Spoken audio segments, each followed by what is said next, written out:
I'm Lynn Elkins, and I'm here to talk about our melt modeling software package, pyUserCalc, which can be used to calculate trace elements and isotopes during partial melting by porous flow.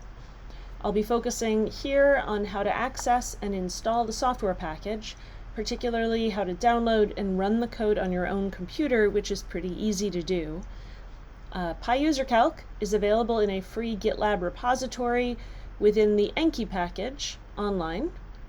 If you go to the Enki portal at enki-portal.org, these top two drop-down menus shown here will give you two ways to access the models and code within the bigger Enki package, the production server and the code repository. The code repository takes you to the Jupyter Hub environment here, where you can copy and test and run all of the code within the cloud environment from your browser without needing to install anything else. To do this, though, you need to set up a GitLab account and then email your information to the administrators for approval. And then you would sign in and you'd be able to work within your own account within the cloud. pyUserCalc, however, doesn't need access to other tools within the Enki family to run. So as code packages go, it's pretty simple to download or clone it on your own machine and run it there, and this is sometimes the simplest way to make your own model calculations. To do that, you can go to the production server, which is actually just the GitLab repository.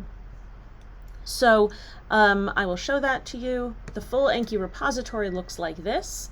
It shows you all of the packages and software folders and tools available under Enki. And on the second page is pyUserCalc, which looks like this.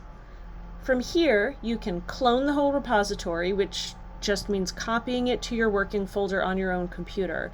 You can also manually download and pull specific files and name them what you like and all of that. The ones you need most for most calculations in this package are usercalc.py, which you should not rename. You may also want stablecalc.py. These are the two driver scripts. You also will need a data folder that contains any input files, which we'll address in a separate video. You also need a separate outputs folder to save your results. It can be empty to start. And then to run the code, you can use any of a series of Jupyter notebooks, which are files that end in the extension IPYNB. You could just download all of these and decide later which ones you want to use, or you can select specific ones. The main ones are the pyUserCalc version. At this point it's 3.3, or whatever is the latest working version at the time you're watching this video.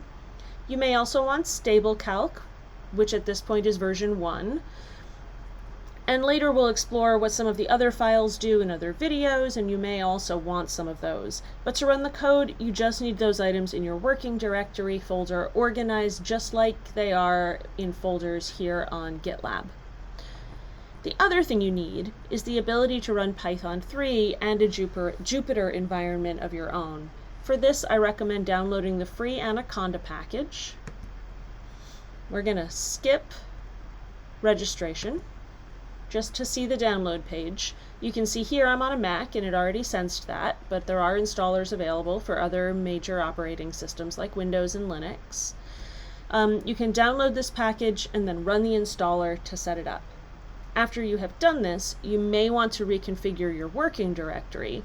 I actually left mine in the root user directory and set up aliases, but it's arguably a better practice to set up a separate directory for your code and redirect the path.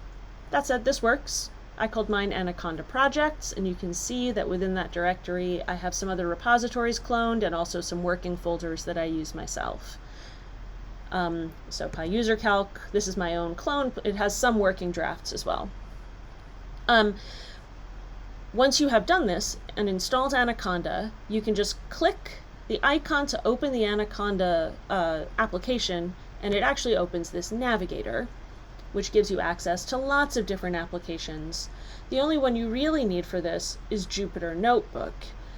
That said, it is possible to use some of the others, like Spider is an IDE, Virtual Studio is like an advanced text editor for debugging And any of those are also useful if you want to really get into working with Python in detail. But really, you just need Jupyter Notebook. When you click Launch, it will open a terminal window and then a browser window showing your working directory within this Jupyter environment.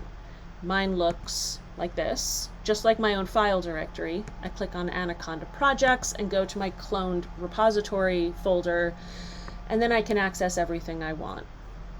I also want to point out my copy of Anaconda that you can see here has slightly older versions of Jupyter Notebook.